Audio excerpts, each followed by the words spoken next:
Hey guys, and welcome back to another Punk Productions review. It's a long time since I've delved into this series. I'm diving back into the Crash Bandicoot franchise with a game I recently finished. Crash Bandicoot 4. It's about time. This is one heck of a game. It came out in 2020, so at least that gave us something to do behind the COVID pandemic. And what I like about this game is the subtitle, It's About Time. That's basically like fans saying, it's about time we get Crash Bandicoot 4. Because Crash 3 came out in like 98, I think, 1998. And I know I've done a review on that in the past, but that's more in the Insane Trilogy, so I might do a whole review on the Insane Trilogy in some point. But still, Crash 4 is just brilliant. It basically takes the formula from the Insane Trilogy and ups the ante. Ups it very much. So, let's have a look at the back. It's about time for a new adventure. Bend the rules of space and time using the powerful quantum masks. Play as Crash, Coco, Dingodile, Torna, or Dr. Neo Cortex. Unlock alternate timelines, flashback tapes, and inverted levels.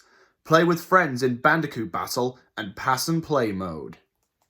This is a really good game. I honestly love it a lot. But I will say, some of these levels are pretty difficult. Like, difficult enough to make me get all frustrated difficult. So basically, we start off with the true ending of Crash 3, where Dr. Cortex and Dr. Entropy are stuck in some sort of alternate reality, having actually grown themselves, and their evil mask, Uka Uka, then opens a dimensional rift, but it ends up weakening him. I'm not exactly sure if that means Uka Uka is actually dead, but I'm not sure. As Kadikus would say, they killed off Uka Uka. I just love the way he says it. Sorry. So basically, Cortex and Entropy come back, and they basically hatch another evil scheme. They capture these 4 elemental masks that can control all the aspects of space and time. I'll show you. This mask, I'm sorry, I can't remember most of their names, but let me see. I think this is Lali Loli, I think his name is. Anyway, he can help you phase objects in and out of existence.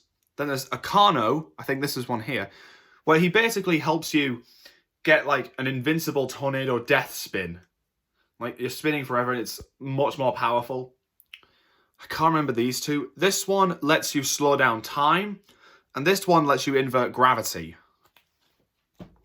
It can be pretty difficult getting to grips with the different masks, but once you get the hang of it, it's pretty easy to breeze through.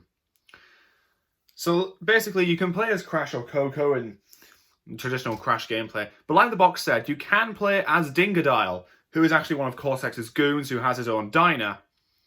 And it's pretty cool because aside from the spinning and the jumping, you can actually use a little vacuum cleaner he's got. You can suck up enemies, suck up crates, and shoot TNT crates elsewhere. It's pretty good. I enjoy Dingodile's gameplay. But I will say, be careful because this is the bad language video game symbol. I'm afraid a Crash game does have bad language. I won't say what Dingodile actually says throughout the game, but it is an instance of him cussing. If you want to know, you can probably look on. I'm not going to, for the sake of what I do, for the sake of keeping my channel family friendly, I'm not going to say what he said here. It'd probably get me in trouble with the guys behind YouTube, but I don't know.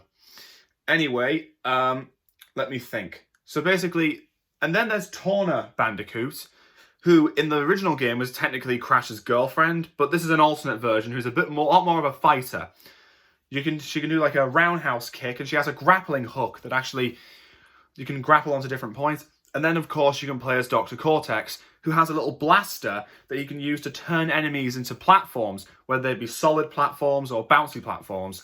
And then you can also dash in midair as well. Basically, Cortex is planning to use the different the different masks to basically conquer the whole of the multiverse, to conquer all of time. But Entropy basically betrays him and acquires the help of an alternate universe version of himself that's female, and that's actually quite cool. A female version of Entropy. That's actually quite cool. And we even get to see Nitrous Oxide from Crash Team Racing, so that's kind of cool. And we also get to fight off against loads of different Crash villains like Engine and Embryo and Cortex and Entropy. That's all pretty good. But once you reach one set of levels, the final set of levels they have a pretty good story, because Cortex then uses the masks to travel back in time to 1996 before the events of Crash 1 to try and stop his past self from creating Crash and therefore never get defeated in the future. That is actually quite a genius plot, trying to stop Cortex, with Cortex trying to stop himself from creating Crash so the events of the whole franchise never happened. That is good. That's pretty good. And I must say, the levels, they mostly consist of your typical Crash formula. They've got spinning and enemies and crates and that sort of thing, but they can be quite difficult as well, with the most difficult one for me being Cortex Castle, the last level before the final boss. That level is so difficult, I died nearly 40 times trying to get the hang of it. I was so frustrated by that level. I was so glad to get it out of the way. But the rest of the game is fantastic. And the inverted levels that we hear about, you basically unlock them after defeating Embryo. So like different versions, like alternate, like all sorts of twisted versions of levels. And the flashback tapes, that's when Cortex is in the middle of creating Crash, like testing him, that sort of thing. So basically, and there are also different costumes to win as well. You can also get classic PS1 skins, that's pretty cool. So yeah, Crash Bandicoot 4, It's About Time, is a pretty good game. In fact, I would call it a brilliant Crash Bandicoot game. And I love the way they incorporate the masks, and just the fact that you get to play as lots of different characters. That's just pretty good. So all in all, I think you should give Crash 4 a good try.